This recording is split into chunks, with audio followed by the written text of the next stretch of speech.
Symfony 3. Bonjour et bienvenue sur ce nouveau tutoriel. Aujourd'hui, on va voir comment générer des randoms sur Symfony 3. Alors en ce qui concerne les prérequis, toujours la VM Linux avec Symfony d'installer, l'accès utilisateur à la connexion Internet.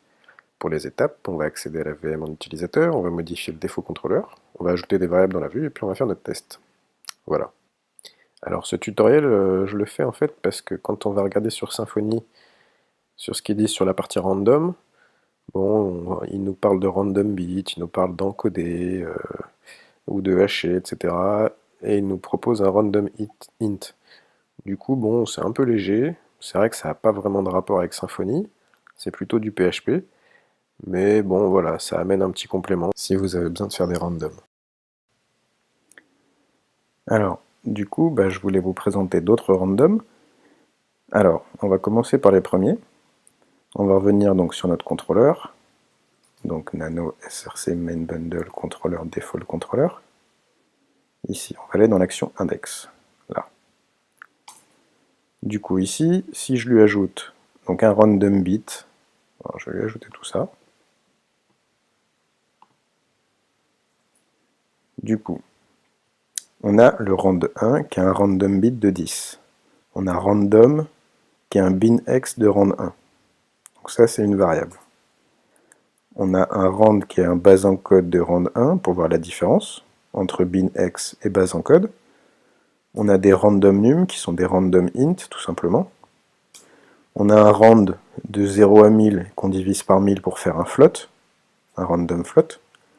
On a un random de 1 à 100, et on a un random sans argument, sans rien. On va voir justement ce que ça génère de différence. Alors il ne faut pas oublier de passer les variables. Donc la petite correction elle était là. Une fois qu'on fait ça, on a nos randoms.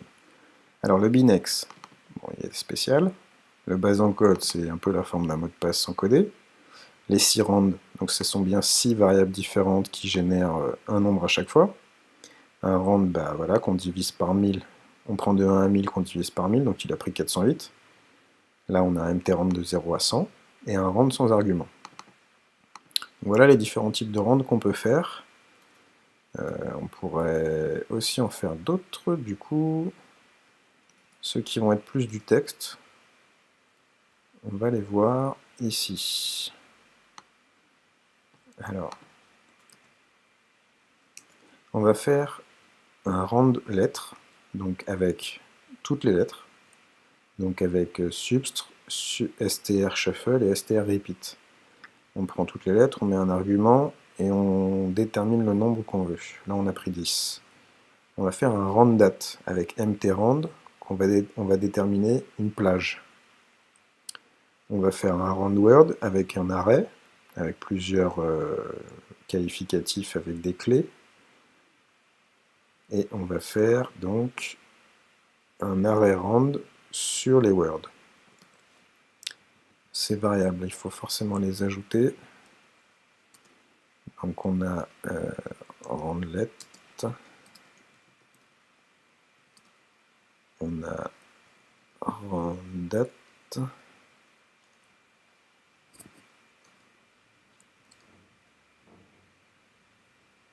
rand-date,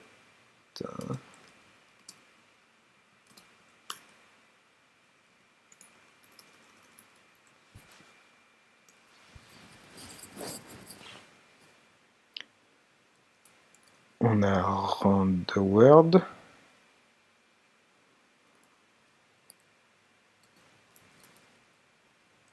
rand-w. Alors, je vais forcément donc devoir les ajouter à la vue, ici. Donc, je vais reprendre ma petite préparation, qui est là.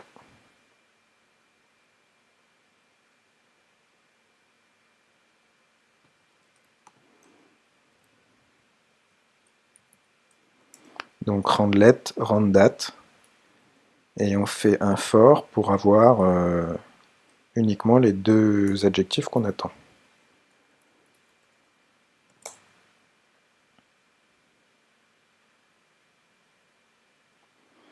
Donc, on en était à là.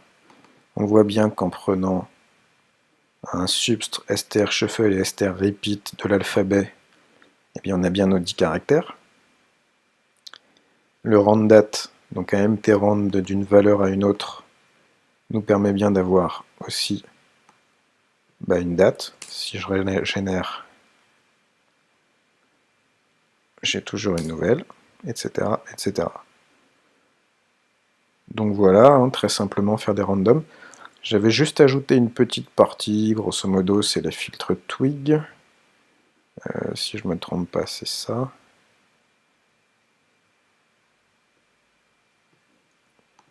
Alors ça n'a pas grand intérêt là tout de suite, mais bon, si vous voulez un petit peu moduler les randoms.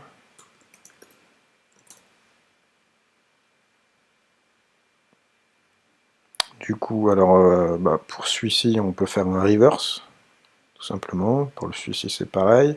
Celui-ci, on peut les mettre en upper, en lower et autres. Celui-ci, on aurait pu le mettre en lower, mais bon, il y en a un petit peu qui sont en lower. Et là, le loop index, etc. Donc voilà pour ce petit tutoriel. On rappelle qu'on utilise rand, mtrand, random int, arrayRand, random bit, base 64 en code, substr, str shuffle, str repeat. Tout ça, ce sont des fonctions PHP que vous pouvez retrouver sur le net facilement. Voilà. Bon, ça peut être utile, donc voilà, je tenais à le faire absolument. Voilà pour ce petit tutoriel. Donc on a bien accédé à la VM en utilisateur, on a bien modifié notre défaut contrôleur, et on a ajouté nos variables dans nos vues. Et on a fait notre petit test. Donc voilà, vous pouvez maintenant générer des randoms de plusieurs types, des floats, des entiers, des randoms un peu incompréhensibles, des dates et autres, avec même des mots que vous choisissez. Voilà. Voilà pour ce petit tutoriel. Merci de l'avoir suivi, et puis à bientôt.